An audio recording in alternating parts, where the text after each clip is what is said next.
بسم اللہ الرحمن الرحیم۔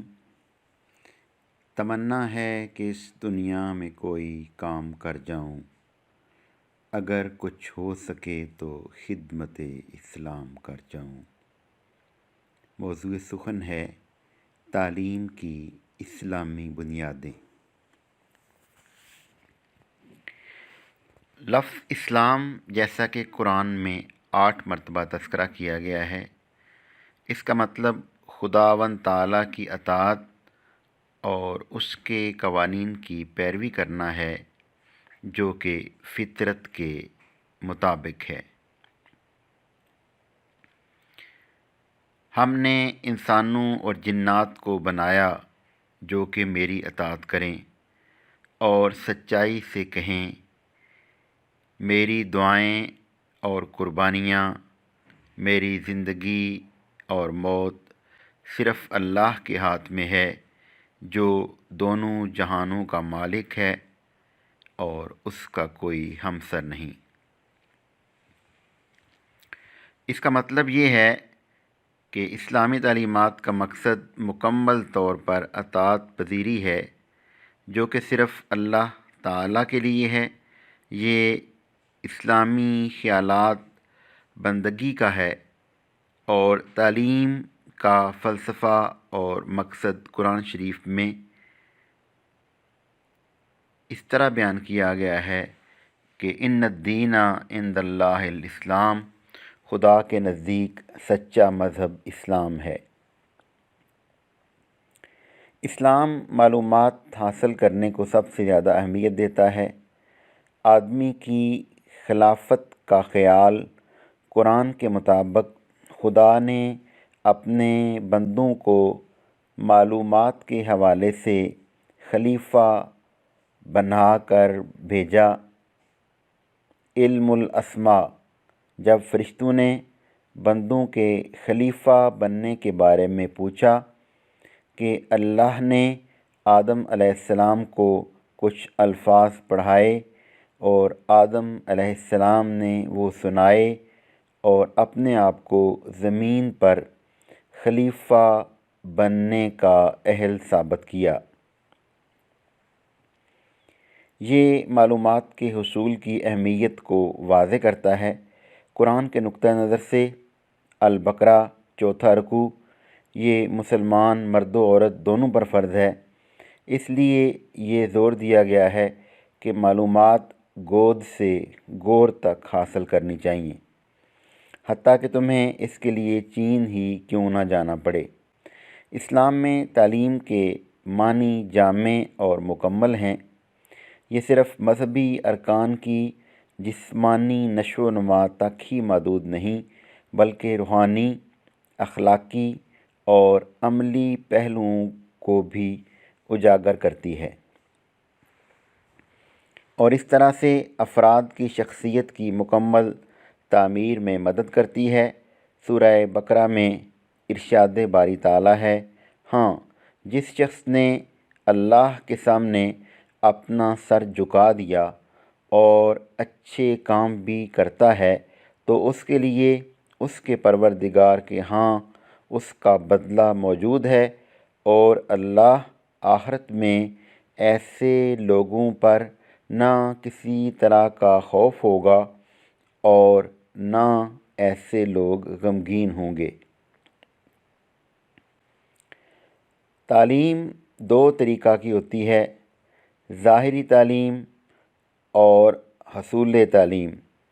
حصول تعلیم وہ ہوتی ہے جو انسان کے ذریعے سے حاصل کی جاتی ہے، فطری تقاضوں، افراد کے رویوں اور معاشرے کے علم کے ذریعے حاصل کی جاتی ہے، جبکہ ظاہری تعلیم وہ ہوتی ہے جو نبیوں کے ذریعے سے خدا انسانوں تک پہنچاتا ہے۔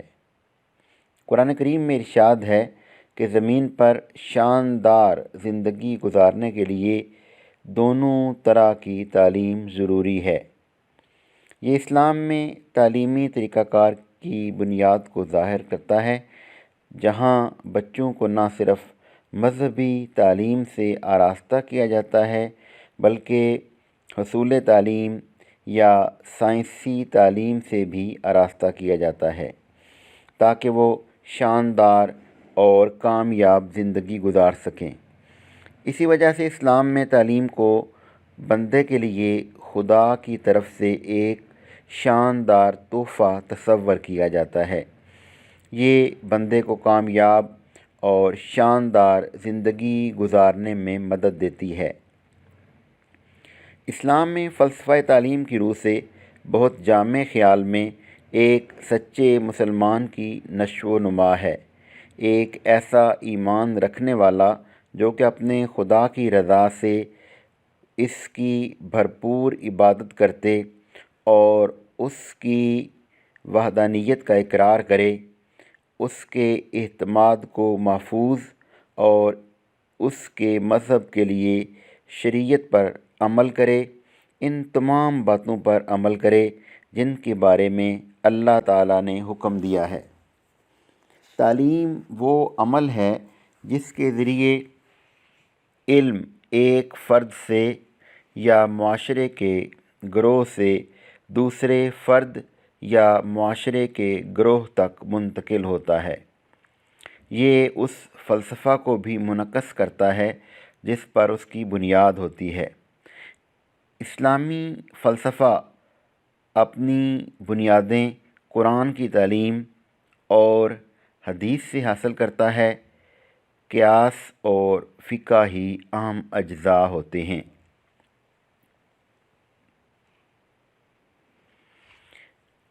سب سے پہلے ہم دیکھیں گے کہ شریعت اسلامی کے ماخذ میں ماخذ اول الکتاب ہے، یعنی قرآن مجید۔ قرآن مجید کیا ہے؟ ایک نسخہ کیمیا ہے جس میں بیماروں کے لیے شفا ہے، جو تندرستوں کے لیے ذریعہ بقا ہے۔ مسجدوں میں اس کی تلاوت، میدانوں میں اس سے جہاد، عدالتوں میں اس سے فیصلے۔ ڈاکٹر علامہ اقبال رحمۃ اللہ علیہ فرماتے ہیں، گر تو میں خواہی مسلمان زیستن، نیست ممکن جز بے قرآن زیستن۔ آن کتاب زندہ قرآن حکیم، حکمت او لا یزال است و قدیم۔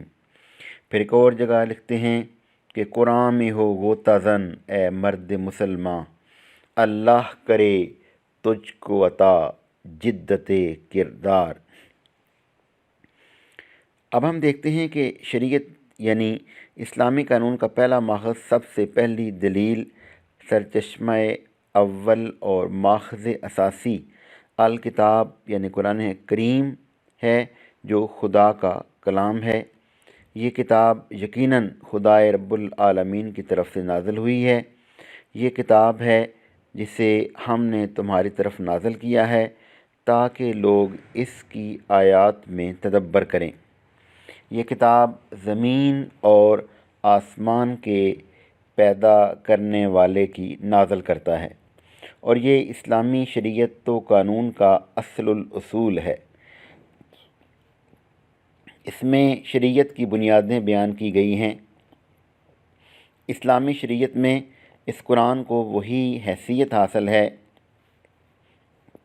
جو ملکی قوانین میں دستور کی ہوتی ہے، اور فضل کلام اللہ علی سائر الکلام کفضل اللہ علی خلقہ، اللہ کے کلام کو دوسرے کلاموں پر ایسے ہی فضیلت اور فوقیت حاصل ہے جیسے اللہ کو اس کی اپنی مخلوق پر ہے۔ یہ قرآن خود نبی صلی اللہ علیہ وسلم اور حضور اکرم صلی اللہ علیہ وسلم کے بعد سارے مسلمانوں کے لیے پیشوا ہے۔ سورہ اعراف میں ہے، اے نبی صلی اللہ علیہ وسلم، آپ فرما دیں کہ میں تو بس اسی پر چلتا ہوں جو میرے پروردگار کی طرف سے مجھ پر وحی کیا گیا ہے۔ یہ تمہارے پروردگار کی طرف سے سمجھ بوجھ کی باتیں ہیں، اور یہ ایماندار لوگوں کے لیے ہدایت اور رحمت ہے۔ پھر سورہ زخرف میں ارشاد ہے، اور بے شک یہ قرآن الکتاب آپ کے لیے اور آپ کی قوم کے لیے نصیحت ہے۔ سورۃ النساء میں ارشاد باری تعالیٰ ہے، بے شک ہم نے آپ پر یہ کتاب حق کے ساتھ اتاری تاکہ لوگوں کے درمیان آپ اس طرح فیصلہ کریں جس طرح اللہ آپ کو دکھائے۔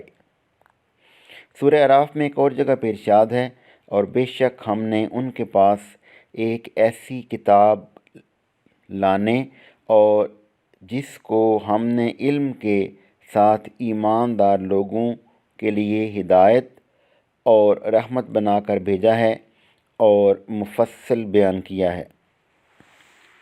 پھر بنی اسرائیل میں ارشاد باری تعالیٰ ہے، بے شک یہ قرآن اس راہ کی ہدایت کرتا ہے جو بہت ہی سیدھی ہے، اور تمام انسانی معاملات میں اسی قرآن کی حیثیت حکیم کی ہے، یعنی مسلمان وہ ہے جو اس کے حکم کے مطابق اپنے معاملات کا فیصلہ کرتا ہے۔ سورہ المائدہ میں ارشاد باری تعالیٰ ہے، اور جو اس کے مطابق فیصلہ نہ کریں جو ہم نے نازل کیا ہے تو ایسے ہی لوگ دراصل کافر ہیں۔ اس قرآن کی وہی خصوصیت و صفت ہے جو ایک دستور کی ہوتی ہے۔ جزیات و تفاصیل سے اس میں بہت کم بحث کی گئی ہے۔ اس کا اصل کام یہ ہے کہ بنیادی چیزوں کو پوری وضاحت کے ساتھ پیش کرے۔ وہ زندگی کے ایک ایک پہلو کے مطابق تفصیلی ضابطے اور قوانین نہیں بتاتا، بلکہ وہ ہر شعبہ زندگی کے حدود اربع کے بارے میں بتا دیتا ہے، اور نمایاں طور پر چند گوشوں میں سنگ نشان کھڑا کر دیتا ہے جو ایک بات کا تعین کر دیتے ہیں کہ اللہ تعالیٰ کی مرضی کے مطابق ان شعبوں کی تشکیل و تعمیر کن خطوط پر ہونی چاہیے۔ ان ہدایات کے مطابق عملاً اسلامی زندگی کی صورت گری کرنا نبی صلی اللہ علیہ وآلہ وسلم کا کام تھا۔ انہیں معمور ہی اس لیے کیا گیا تھا کہ دنیا کو اس انفرادی سیرت و کردار اور اس معاشرے اور ریاست کا نمونہ دکھا دیں جو قرآن کے دیے ہوئے اصولوں کی عملی تعبیر اور تفسیر ہو۔ اب ہم یہ دیکھتے ہیں کہ قرآن پاک کے موضوعات، مقصد اور انداز تخاطب کیا ہے۔ عام طور پر ہم جن کتابوں کے پڑھنے کے عادی ہیں ان میں ایک متعین موضوع پر معلومات، خیالات اور دلائل کو ایک خاص تصنیفی ترتیب کے ساتھ مسلسل بیان کیا جاتا ہے۔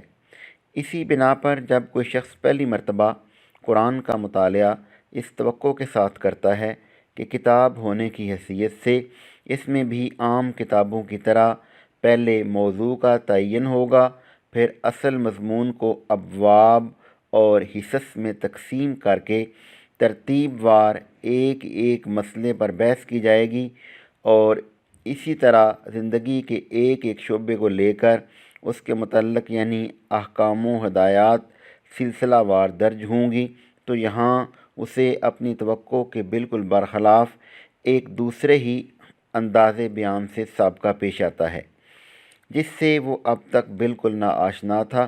یہاں وہ دیکھتا ہے کہ اعتقادی مسائل، اخلاقی ہدایت، قانونی احکام، دعوت و نصیحت، عبرت، تنقید، ملامت، تخویف، بشارت، تسلی، دلائل، شواہد، تاریخی قصے، آثار کائنات کی طرف اشارے بار بار ایک دوسرے کے بعد آ رہے ہیں۔ ایک ہی مضمون مختلف طریقوں سے مختلف الفاظ میں دہرایا جا رہا ہے، ایک مضمون کے بعد دوسرا اور دوسرے کے بعد تیسرا اچانک شروع ہو جاتا ہے، بلکہ ایک مضمون کے بیچ میں دوسرا مضمون یکایک آ جاتا ہے۔ مخاطب اور متکلم بار بار بدلتے ہیں اور خطاب کا رخ رہ رہ کر مختلف سمتوں میں پھرتا ہے۔ بابوں اور فصلوں کی تقسیم کا کہیں نشان نہیں۔ تاریخ ہے تو تاریخ نگاری کے انداز میں نہیں، فلسفہ اور ما بعد الطبیعیات کا ذکر ہے تو منطقی و فلسفہ کی زبان میں نہیں، انسان اور موجودات عالم کا ذکر ہے تو تعلیم طبیعیات کے طریقے پر نہیں، تمدن و سیاست اور معیشت و معاشرت کی گفتگو ہے تو علوم عمرانی کے طرز پر نہیں، قانونی احکام اور اصول قانون کا بیان ہے تو مختلف ڈھنگوں سے بالکل مختلف۔ چنانچہ یہ کتاب فی الحقیقت تمام دنیا کے لٹریچر میں اپنے طرز کی ایک ہی کتاب ہے۔ اس کی ترتیب دنیا کی ساری کتابوں سے بالکل مختلف طور پر ہوئی ہے۔ اپنے موضوع اور مضمون و ترتیب کے لحاظ سے بھی یہ ایک نرالی چیز ہے۔ اس کتاب کو سمجھنے کے لیے اسے نقطۂ آغاز کے طور پر ہی اس کی وہی اصل قبول کرنی ہوگی جو خود اس کے پیش کرنے والے حضرت محمد صلی اللہ علیہ وآلہ وسلم نے بیان کی ہے، اور مختصراً یہ ہے کہ اللہ تعالیٰ نے عقلی و ارادی قوتوں سے مالا مال کر کے انسان کو زمین پر اپنا خلیفہ بنایا ہے تاکہ وہ خدا ہی کو اپنا حاکم و آقا تسلیم کرے اور اس عطا کردہ اختیار سے تجاوز نہ کرے، کیونکہ اس کی زندگی کا اصل مقصد اللہ تعالیٰ کے آخری فیصلے میں کامیاب ہونا ہے۔ اس کے برعکس ہر رویہ غلط اور مختلف ہوگا جسے اختیار کرنے کے لیے انسان آزاد ہے۔ پھر اسے زندگی کے بعد ایک اور زندگی ہے جو ہمیشہ رہے گی، اور ہاں، ابدی راحت یا ابدی رنج و مصیبت کے علاوہ کچھ نہ ملے گا، جس کا مدار اس بات پر ہے کہ انسان دنیا میں یہ کون سا رویہ اختیار کرتا ہے۔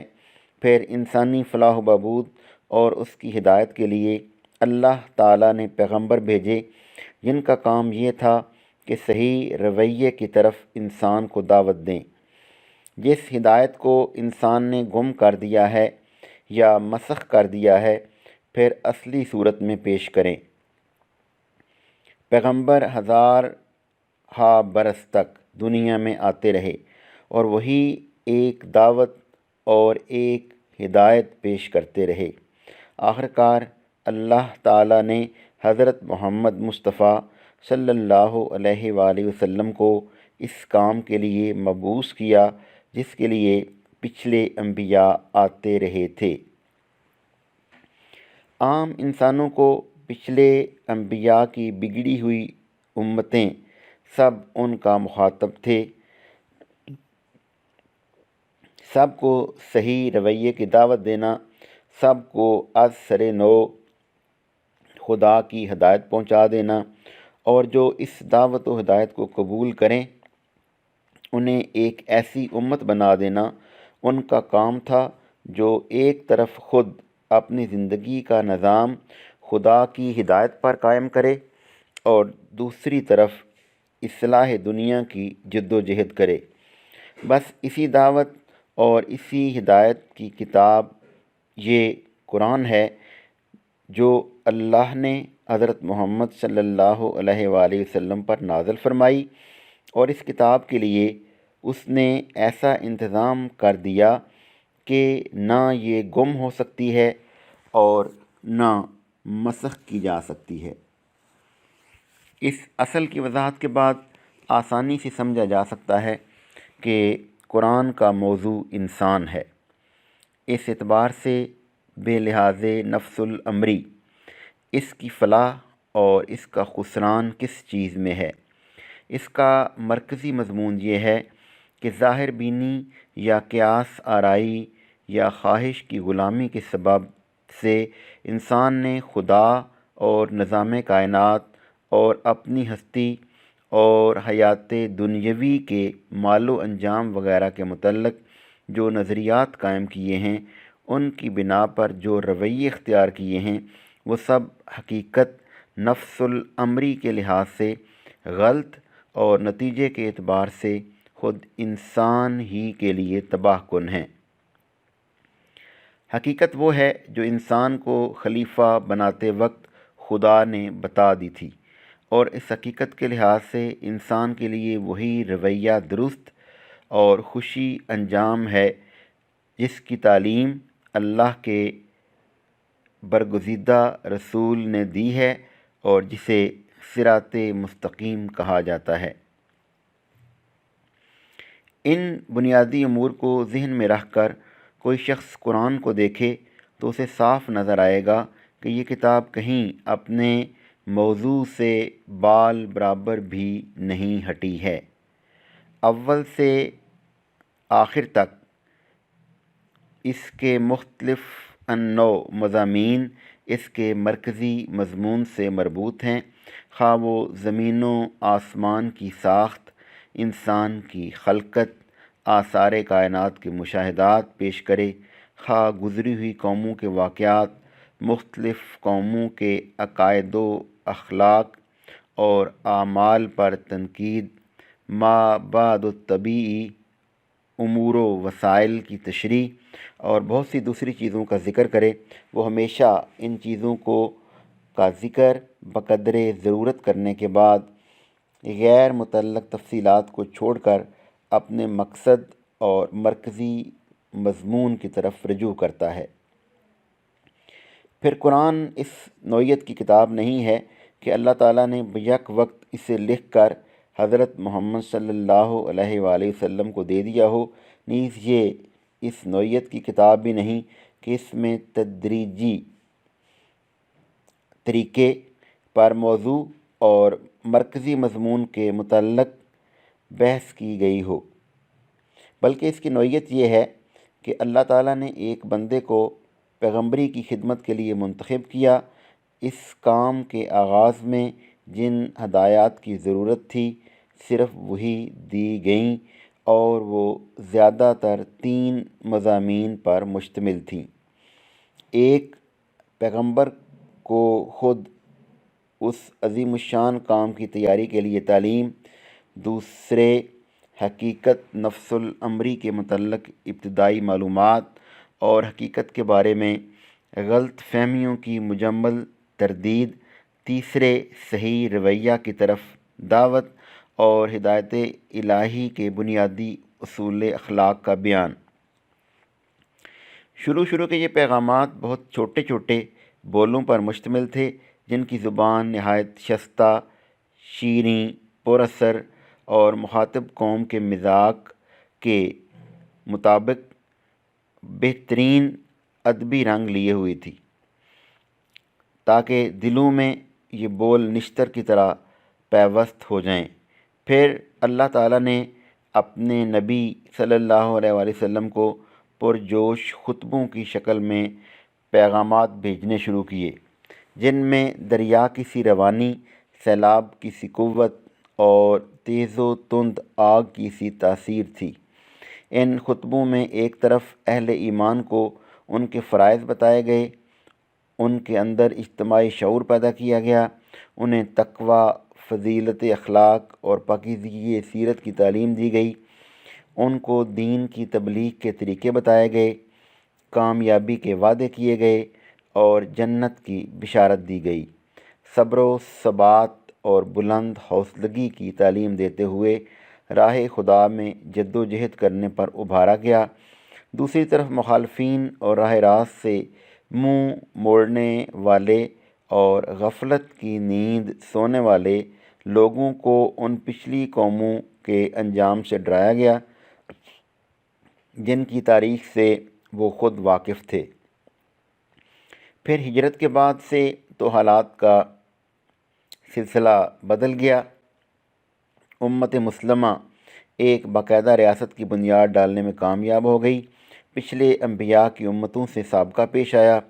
پرانی جاہلیت کی علم برداروں سے جنگ کی نوبت آئی۔ خود امت مسلمہ کے اندرونی نظام میں مختلف قسم کے منافق گھس آئے اور کئی سال کی شدید کشمکش سے گزر کر آخر کار یہ امت کامیابی کی اس منزل پر پہنچی کہ سارا عرب اس کے زیر نگیں ہو گیا اور عالمگیر دعوت و اصلاح کے دروازے اس کے سامنے کھل گئے۔ اس مرحلے اور ان ادوار کی بھی مخصوص ضرورتوں کے مطابق اللہ تعالیٰ کی طرف سے ایسے پیغامات آئے جن کا اندازہ کبھی آتشیں خطابت کا، کبھی مدنیت صالحہ کی تعمیر، زندگی کے مختلف شعبوں کے اصول و ضوابط، کفار، منافقین، اہل کتاب سے سلوک، مسلمانوں کو زندگی کے مختلف معاملات و احوال میں صحیح طرز عمل کی تفصیلی ہدایت دی گئی۔ غرض ایک طرف عالمگیر دعوت و اصلاح کی اور دوسری طرف جماعت مسلمین کے سردار اور تیسری طرف رئیس حکومت کی مختلف حیثیتوں کا تعین کیا گیا۔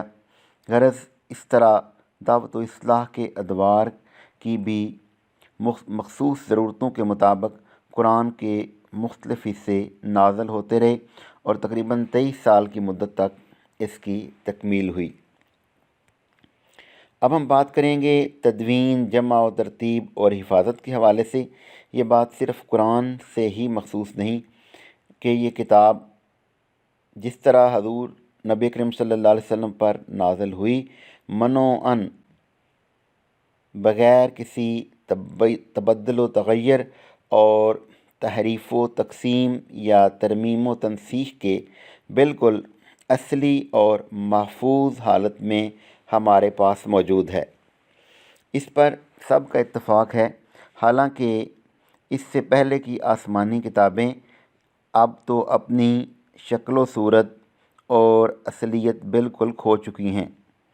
قرآن سے پیشتر کی آسمانی کتابوں کے برعکس اس کتاب قرآن کی حفاظت کی ضمانت خود اس کے نازل کرنے والے نے لی ہے۔ قرآن مجید میں ارشاد ہوتا ہے، اِنَّا نَحْنُ نَزَّلْنَا الذِّکْرَ وَإِنَّا لَهُ لَحَافِظُونَ، بے شک ہم نے اس ذکر قرآن کو اتارا اور ہم ہی اس کی قطعاً خود حفاظت کرنے والے ہیں۔ بل ہوا قرآن مجید فی لوح محفوظ، بلکہ وہ تو بلند و بالا برتر قرآن لوح محفوظ میں ہے۔ اور قرآن کو یہ امتیاز بھی حاصل ہے کہ اس کی حفاظت، جمع اور ترتیب اور کتابت کا سلسلہ اس کے نزول کے ساتھ ہی جاری ہوا اور آخری مرحلے تک جاری رہا، جبکہ اس سے پہلے کی آسمانی کتابیں ابتداً زبانی یادداشتوں اور قصوں کی شکل میں رہیں اور صدیوں بعد قلم بند ہوئیں۔ لیکن قرآن اول تا آخر ابتدائی دور میں ہی لکھ لیا گیا۔ اس سلسلے میں سورہ فاتحہ کے بعد قرآن کی پہلی سورت البقرہ پہلی آیت میں اولین شہادت ہے، ذالک الکتاب لا ریب فیہ، یہ ایک نوشتہ ہے، یہ ایک کتاب ہے جس میں شک نہیں ہے۔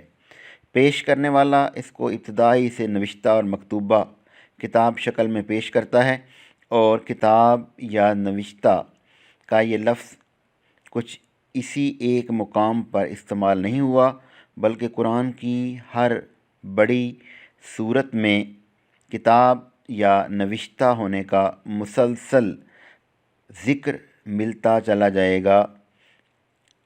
سورہ واقعہ میں ارشاد ہے، اس قرآن کو صرف پاک لوگ ہی چھو سکتے ہیں۔ کا فکرہ بھی اس بات پر کافی دلیل ہے کہ خود قرآن نے اپنے آپ کو ایک ایسی نوشتہ اور مکتوبہ شکل میں پیش کیا ہے جس کے چھو جانے کا بھی امکان تھا۔ پھر اس کی کتابت و حفاظت کا اہتمام دیکھیے کہ 2 شنبہ ربیع الاول سن 490 کو دوسری وحی اور تبلیغ کا حکم ہوا۔ 5 شنبہ کو خالد بن سعید مشرف بے اسلام ہوئے۔ ان سے حضور اکرم صلی اللہ علیہ وآلہ وسلم نے کتابت شروع کرائی، اور ان کی دختر ام خالد بن سعد نے بیان کیا ہے کہ سب سے پہلے بسم اللہ میرے باپ نے لکھی۔ اس طرح نزول وحی سے چوتھے دن کتابت شروع ہوئی، جو نزول قرآن کے اختتام تک برابر جاری رہی، اور ایک دو نہیں بہت سے اصحاب سے کتابت وحی کا کام لیا جاتا تھا، بلکہ مورخین نے ان کی تعداد 42 بتائی ہے، اور کاتبوں کی اتنی بڑی تعداد مقرر کرنے کی وجہ یہی تھی کہ وقت پر ایک نہ ملے تو دوسرا اس کو انجام دے دے۔ حتیٰ کہ ایک صحابی حنظلہ بن ربیع تمام کاتبوں کے خلیفہ اور سردار تھے، اور ان کو حکم یہ تھا کہ کوئی رہے یا نہ رہے وہ ضرور حاضر رہیں تاکہ کتابت وحی میں رکاوٹ نہ ہو۔ اس انتظام کا نتیجہ تھا کہ نزول کے ساتھ ہی ہر قرآنی آیت قلم بند ہو جاتی تھی۔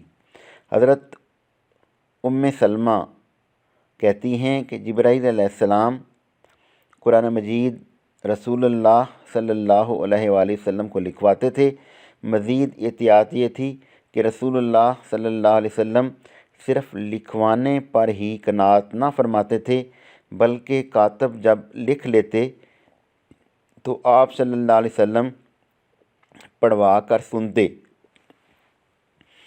اگر کوئی حرف یا لفظ لکھنے سے چھوٹ جاتا تو اس کو آپ صلی اللہ علیہ وآلہ وسلم درست کراتے۔ جب یہ سب کام پورا ہو جاتا تب اشاعت عام کا حکم دے دیا جاتا، پھر جو لکھنا جانتے تھے لکھ لیا کرتے تھے۔ حضرت زید بن ثابت رضی اللہ تعالیٰ عنہ کے الفاظ میں جب کوئی آیت نازل ہوتی تھی تو حضور صلی اللہ علیہ وسلم کو بلاتے تھے۔ میں تختی اور دوات قلم لے کر حاضر ہوتا، آپ صلی اللہ علیہ وآلہ وسلم لکھاتے، لکھا کر پھر سنتے، اگر کوئی غلطی ہوتی تو اسے صحیح کرا دیتے۔ پھر یہ بات خاص طور پر قابل ذکر ہے کہ قرآن کی کتابت کے لیے بغایت احتیاط بہترین چیزوں کا انتخاب کیا گیا، جن میں رقع، لحاف، اسیب، ادیم، اکتب وغیرہ عام طور پر مستعمل تھیں، تاکہ ایک طویل مدت تک آفات و حوادث سے حفاظت رہے۔ غرض اس حزم و احتیاط اور انتظام و انصرام کے ساتھ قرآن کریم اپنی مدت نزول میں بصورت تحریر جمع ہوتا رہا، اور آیات اور صورتوں کی جمع اور ترتیب کی تکمیل بحکم خداوندی حضور اکرم صلی اللہ علیہ وآلہ وسلم نے فرمائی، اور پورا قرآن موجودہ ترتیب آیات و صورت کے ساتھ حضور اکرم صلی اللہ علیہ وآلہ وسلم کے زیر ہدایت و نگرانی قید تحریر میں آ گیا۔ چنانچہ تمام اہل اسلام کا اس پر اتفاق ہے کہ آج تک اس نبوی جمع ترتیب کے مطابق ایک نقطہ اور شوشہ بھی کمی بیشی کے بغیر قرآن مجید محفوظ اور موجود ہے۔ جیسا کہ مولانا بحر العلوم شرح مسلم الثبوت میں لکھتے ہیں کہ قرآن کی یہ ترتیب جس پر وہ آج ہے رسول اللہ صلی اللہ علیہ وآلہ وسلم سے ثابت ہے، اور اس کی صحت پر تمام امت کا اتفاق ہے۔ اب ہم بات کریں گے ماخذ دوم السنہ، سنت کیا ہے۔ سنت کے لغوی معنی طریقے اور راستے کے ہیں، خواہ وہ اچھا ہو یا برا۔ چنانچہ ایک حدیث میں ہے کہ جس نے کوئی اچھی سنت قائم کی اسے خود اپنے عمل کا اجر بھی ملے گا، اور قیامت تک اس منت کی پیروی کرنے والے کو بھی۔ لیکن عرف میں اس لفظ سنت سے مراد نبی کریم صلی اللہ علیہ وآلہ وسلم کا وہ ثابت شدہ اور معلوم طریقہ ہے جس پر حضور صلی اللہ علیہ وآلہ وسلم نے بار بار عمل کیا، جس کی آپ صلی اللہ علیہ وآلہ وسلم نے محافظت فرمائی، اور جس کے حضور عام طور پر پابند رہے۔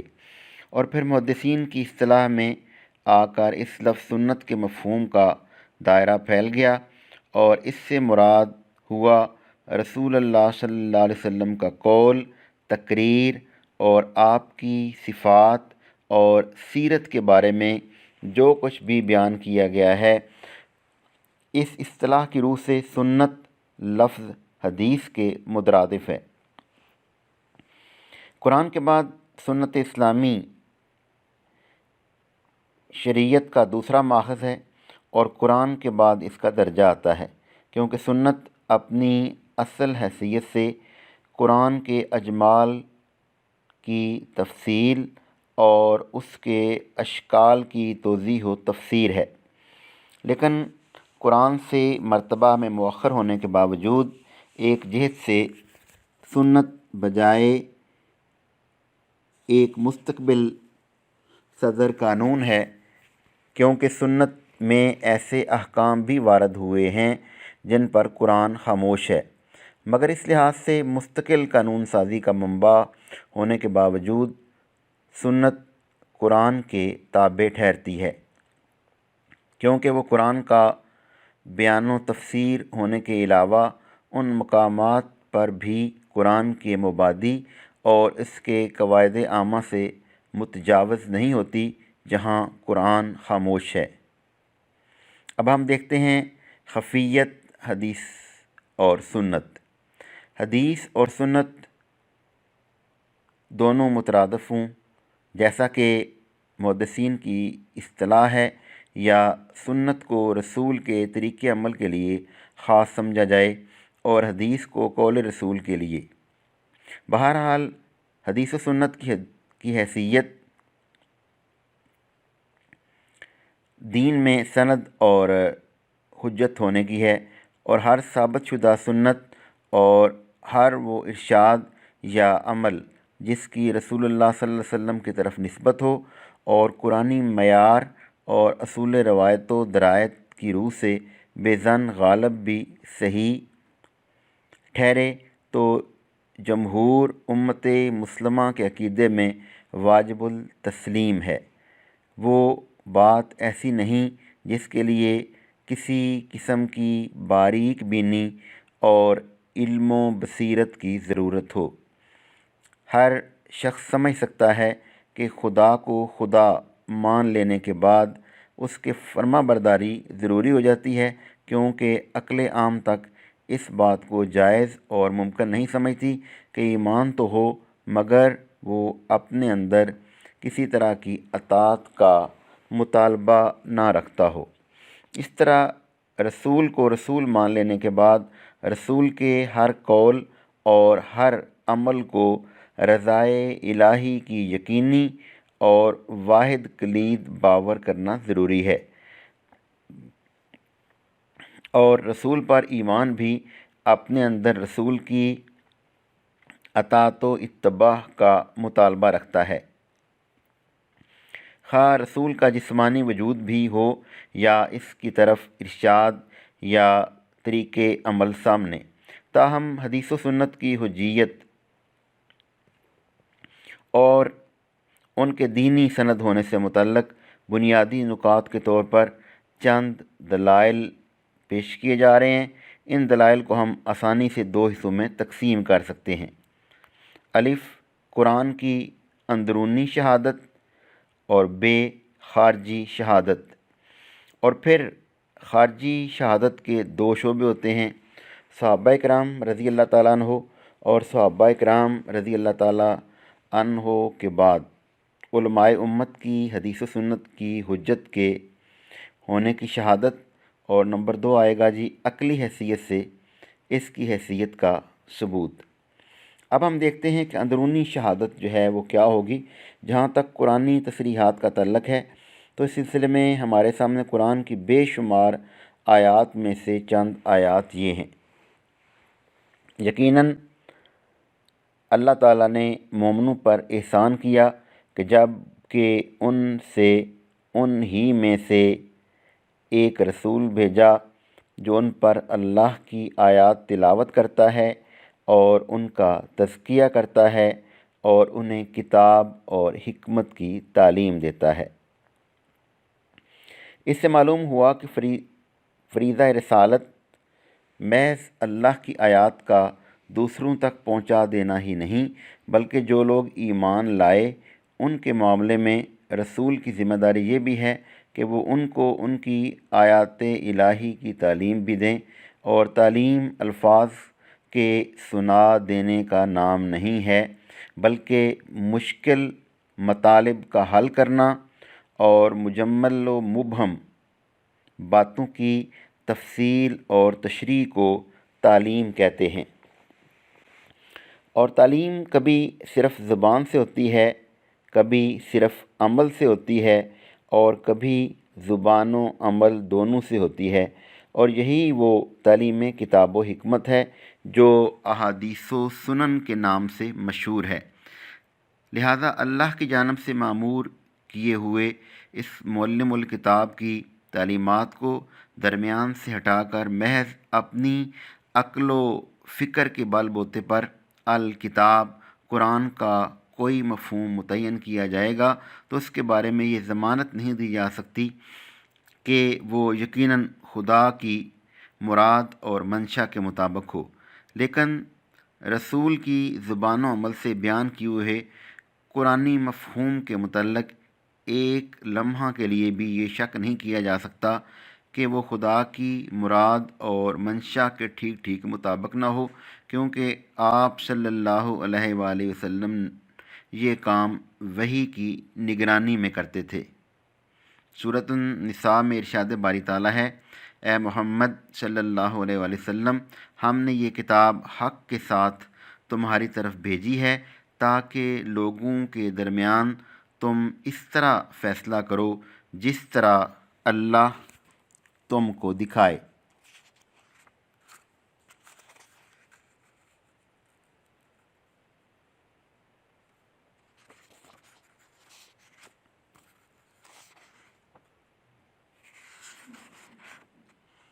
اس کے بعد ہم بات کریں گے خارجی شہادت کے حوالے سے کہ قرآن کی اندرونی شہادت کے بعد خارجی شہادت کے تاریخی شواہد بھی مختلف شعبوں پر اس لیے طائرانہ نظر ڈالتے ہیں، اور قرآن مجید میں ارشاد ہے کہ جو شخص رسول کی مخالفت پر قبر بستہ ہوں اس سے اس پر راست واضح ہو چکی ہے، اور مومنون کی روش کے سوا کسی اور روش پر چلے تو اس کو ہم اس طرف چلائیں گے جدھر وہ خود پھر گیا، اور اسے جہنم میں جھونکیں گے۔ صحابہ کرام رضی اللہ تعالیٰ عنہ کے بعد دینی روش پر چلنے والے علماء اور صالحاء نے حدیث و سنت کی دینی حجت اور سند کو باور کیا ہے، اور چونکہ حدیث و سنت کا دین میں سند و حجت باور کرنا بھی ایک سبیل المومنین ہے، اور چونکہ صحابہ اور ان کے بعد جمہور علماء حدیث و سنت کو سرمایہ دین سمجھتے تھے، تو پھر حدیث و سنت کی حجت کا انکار کرنا سبیل المومنین سے روگردانی کرنے کے مترادف ہوگا۔ اس سلسلے میں سب سے پہلے صحابہ کرام رضی اللہ تعالیٰ عنہ کے رویے کو دیکھیے۔ صحابہ رضی اللہ تعالیٰ عنہ ہر معاملے میں یہ دیکھتے تھے کہ آپ صلی اللہ علیہ وآلہ وسلم کا رویہ کیا رہا، اور ہر موقع پر حضور صلی اللہ علیہ وآلہ وسلم کے ہی اسوہ کی پیروی کیا کرتے تھے۔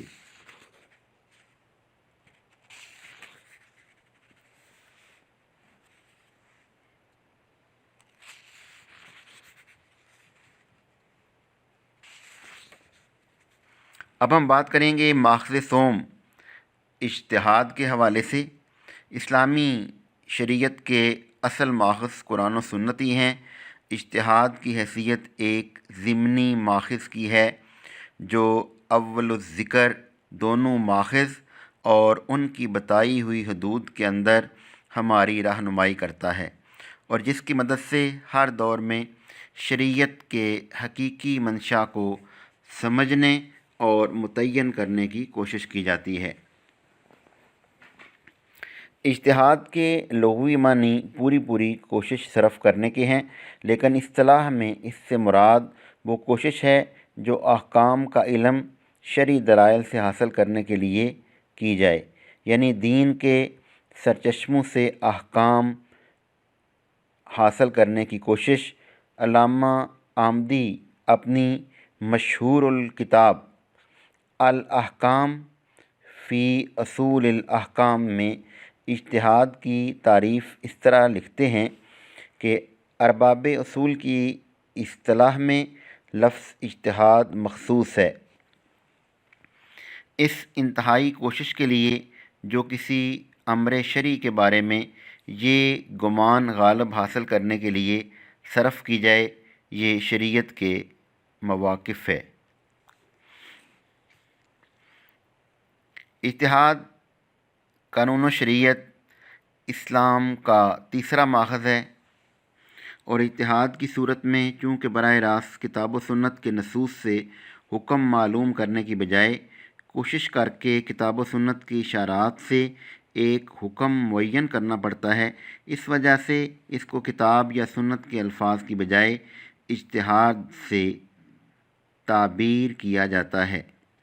شرعی اصطلاح میں اجتہاد چونکہ اس انتہائی کوشش کو کہتے ہیں جو کتاب و سنت کے اشارات و مضمرات سے کوئی حکم معلوم کرنے کے لیے کی جاتی ہے، اس لیے کوشش کے باب میں پہلے چیز جس کی طرف خود لفظ اجتہاد کا اشارہ کیا جا رہا ہے، یہ کوشش سہل انگارانہ یا نیم دلانہ نہیں ہونی چاہیے، بلکہ پورے دل و جان سے ہونی چاہیے، اور تحقیق و تلاش کے سارے وسائل جو اس کار عظیم کے لیے مطلوب ہیں وہ استعمال ہونے چاہئیں۔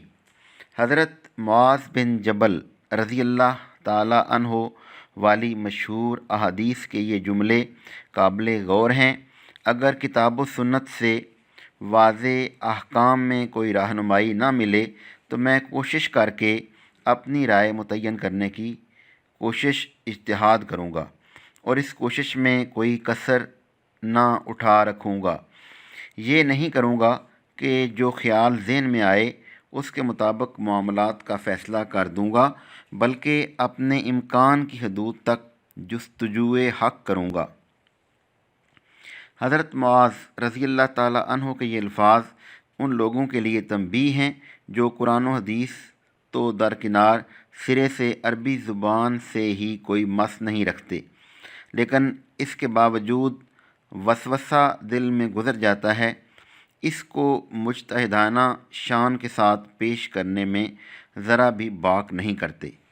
اب ہم دیکھیں گے کہ اجتہاد کی شرائط کیا ہیں۔ اجتہاد ایک نہایت اہم اور مشکل کام ہے، اس کے لیے شریعت کا گہرا علم بھی ضروری ہے، اور ان حالات کے ما لہ و ما علیہ سے بھی اچھی طرح واقف ہونا ضروری ہے، جس کے بارے میں شریعت کا حکم معلوم ہوتا ہے۔ قانون بجائے خود ایک مشکل چیز ہے، اس کے اندر حروف و الفاظ تو درکنار، رموز و واقعات جیسے کامہ اور ڈیش تک کی اہمیت بڑی ہوتی ہے۔ اس لیے جب تک کسی شخص کو شریعت کے براہ راست علم حاصل کرنے کا موقع نہ ملے، وہ قانون کی عام چیزوں کو سمجھنے کا حق بھی ادا نہیں کر سکتا، چہ جائے کہ وہ اجتہاد کر سکے۔ اجتہاد میں مطالعہ صرف قانون کی واضح دفعات کا سمجھ لینے کا نام نہیں، بلکہ شریعت کے مضمرات اور اشارات اور کتاب و سنت کے لوازموں کی روشنی میں نئے پیش آمدہ حالات کا شرعی حکم متعین کرنا ہوتا ہے۔ اس کے لیے ظاہر ہے کہ نہایت اعلیٰ فنی قابلیت کی ضرورت ہوتی ہے، اور صرف فنی قابلیت ہی نہیں بلکہ ذوق سلیم بھی ضروری ہے۔ شریعت کے اعلیٰ علم اور اس کے فہم کے اعلیٰ ذوق کے بغیر کوئی شخص اجتہاد کا اہل نہیں ہو سکتا۔ اس وجہ سے یہ بات تو صحیح ہے کہ اسلام میں اجتہاد کسی خاص طبقے یا گروہ کا اجارہ نہیں، بلکہ یہ بات بالکل غلط ہے کہ اسلام میں ہر شخص اجتہاد کا مجاز ہے۔ جس کام کے لیے قابلیت کا ہونا بالکل بدیہی امر ہے، اور اس کا مجاز ہر شخص کیسے ہو سکتا ہے؟ پھر اجتہاد میں اس قابلیت کے ساتھ ساتھ ایک بہت بڑی اخروی ذمہ داری کا بھی سوال ہے۔ جو شخص اجتہاد کرتا ہے وہ صرف لوگوں کو دنیا کے معاملات میں دخل نہیں دیتا، بلکہ ان کے دین اور ان کے آخرت کے معاملے میں بھی ذمہ دار ٹھہرتا ہے۔ اس وجہ سے اگر وہ نااہلیت کے باوجود اجتہاد کی جسارت کرتا ہے تو اپنی ہی آخرت برباد نہیں کرتا بلکہ دوسرے بہت سے لوگوں کی آخرت کو بھی خطرے میں ڈال دیتا ہے۔ اجتہاد کی اس علمی اور اخلاقی اہمیت کے سبب اس کے لیے اصول فقہ کی کتابوں میں جو شرائط بیان کی گئی ہیں ان کا خلاصہ 3 شرطوں اور سادہ الفاظ میں یہ ہے کہ نمبر 1، اجتہاد کا اہل وہ شخص ہے جس کو کتاب و سنت پر پورا عبور حاصل ہو۔ نمبر 2، وہ پیش آمدہ حالات و مسائل کی تہ تک پہنچنے والا اور ان کے ما لہو و ما علیہ کو اچھی طرح سمجھنے والا ہو۔ نمبر 3، وہ اخلاق و سیرت کے لحاظ سے ایک قابل اعتماد آدمی ہو تاکہ لوگ اپنے دین کے معاملے میں اس پر اعتماد کر سکیں۔ اب ہم یہ دیکھیں گے کہ اجتہاد کی ہمیں ضرورت کیوں پیش آتی ہے۔ اجتہاد کی ضرورت انسانی زندگی میں مسلم ہے کیونکہ زندگی برابر نت نئے مسائل سے دوچار ہو رہی ہے۔ ان مسائل کے حل کے لیے اگر شریعت سے معلوم کرنے کی کوشش نہ کی جائے تو ہماری زندگی کا ربط شریعت سے ٹوٹ جائے گا اور اس کو کوئی مسلمان اسلام پر قائم رہتے ہوئے گوارا نہیں کر سکتا۔ ہماری روحانی اور ایمانی حیات کے لیے اس سے کہیں زیادہ ضرورت اجتہاد کی ہے جتنی ہماری سادہ زندگی کی قیام و بقا کے لیے ہوا اور پانی کی ضرورت ہے۔ ہمارے سامنے جو مسائل اور حالات پیش آئیں اگر ہم ان کے بارے میں شریعت کا حکم معلوم کیے بغیر اپنے آپ کو ان کے حوالے کر دیں تو اس کا نتیجہ صرف یہی نکلے گا کہ ان حالات کی حد تک ہماری زندگی غیر اسلامی ہو جائے گی، بلکہ اس امر کا بھی اندیشہ ہے کہ ان حالات کا دباؤ ہمیں اپنی بقیہ زندگی میں بھی اسلامی روشنی سے ہٹنے پر مجبور کر دے۔ حالانکہ مسلمان کے لیے ضروری ہے کہ وہ زندگی میں جو قدم بھی اٹھائے اسلام کے حکم اور اس کے اشارے کے مطابق اٹھائے۔ زندگی جن حالات و تغیرات سے گزرتی ہے ان میں کوئی مرحلہ بھی مسلمان کے لیے ایسا نہیں آتا جس میں اسلام سے استثناء کا محتاج نہ رہتا ہو۔ اپنی اس خصوصیت کے سبب مسلمان کے لیے یہ ممکن نہیں ہے کہ وہ اجتہاد کے بغیر اپنی اسلامیت کو برقرار رکھ سکے۔ اس کے بعد ہمارا نیکسٹ پوائنٹ ہے قیاس۔ عرب سے باہر اسلام پھیلنے کے ساتھ ساتھ شمالی طرف، جنوبی طرف اور عراق میں اسلام پھیلا۔ ان کی تہذیبی عقائد اور جغرافیائی حالات مختلف ہیں۔ اس کے ساتھ ساتھ مسلمان اسکالرز نے اپنے آپ کو مستحکم کر لیا۔ وہاں کی معاشرتی نظام اور انتظامیہ کو قرآن و سنت کے مطابق اس بات کو مد نظر رکھتے ہوئے مخصوص معاشرتی حالات اور مقامی اجزاء کو اسلامی طریقہ تعلیم میں وہ علماء بدلنے کی کوشش کر رہے ہیں۔ سب سے زیادہ تو معاشرتی بھلائی کے اداروں کی طرف جو کہ مقامی ضروریات کو پورا کر رہے ہیں۔ اس تبدیلی کی وجہ سے مخصوص قانونی مقاصد زیادہ وسیع ہو گئے ہیں۔ خاص طور پر تعلیم کے کئی اصولوں نظام سے مصالحت کے ساتھ ایک اثر انگیز تعلیمی مقصد آگے بڑھنے کی قوت کو بڑھاتا ہے۔ مثبت تعلیم حاصل کرنے کے لیے جیسے طب اور سائنس موجود ہے، یہ تازہ اثرات زندگی کے تمام حقائق کو جمع کرتا ہے۔ مذہب اور دوسرے معاملہ نیم ادب مغربی ثقافت کا اثر لے رہے ہیں۔ اس کے ساتھ ساتھ مشہور عقائد بھی قرآن و سنت کے مطابق توضیح کے قابل ہو چکے ہیں۔ مخصوص متعلقہ حالات کے لیے کسی بھی واقعے میں وجہ کو استعمال کرنا جو کہ کسی اور چیز پر بنیاد رکھتا ہو قیاس کہلاتا ہے۔ حالانکہ یہ اسلامی قانون کا سب سے زیادہ اختلاف رکھنے والا ذریعہ ہے، مگر یہ اپنی شناخت قرآن و سنت سے حاصل کرتا ہے۔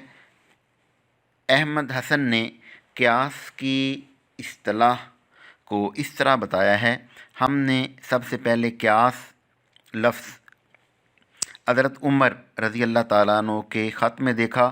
دوسرے خلیفہ جو انہوں نے ابو المبشرہ حضرت عمر رضی اللہ تعالیٰ عنہ نے انہیں مشورہ دیا کہ وہ اپنے لیے حاصل کریں اور آنے والے اور سابقہ قانونی معاملات میں اور ان معاملات کا وزن کریں اور اپنے طور پر فیصلہ کریں کہ کیا چیز خدا کو سب سے زیادہ پسند ہے اور سچ کے قریب ہے۔ مدارس میں تعلیمی نظام بہت سخت تھا، خاص طور پر علماء کا سائنس کے بارے میں رویہ بہت زیادہ تحقیقی انداز کا ہوا ہے۔ اسلام کی بصیرت کے بہاؤ کو رکتا ہوا دیکھتے ہوئے خود مختار مذہبی رہنما جیسے ابو حنیفہ اور ان کے اصحاب قیاس کو بہت زیادہ آزادی سے استعمال کرتے تھے۔ اس کے بعد نیکسٹ پوائنٹ ہے جی فقہ۔ فقہ ایک جامع اصطلاح ہے جو کہ مسلمانوں کی زندگی کے تمام پہلوؤں کو گھیرا ہوا ہے۔ یہ سچے مسلمانوں کی تربیت کرتی ہے۔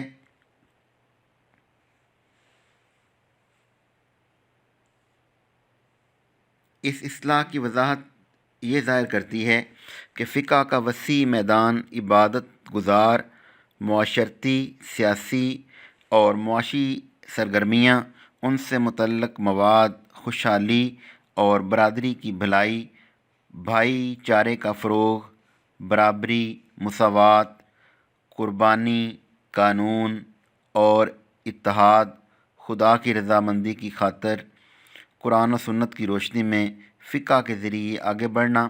مذہبی رہنما امام قرآن اور سنت کی تعلیمات کی وضاحت کرنے کی کارکردگی کا مظاہرہ کر رہے ہیں۔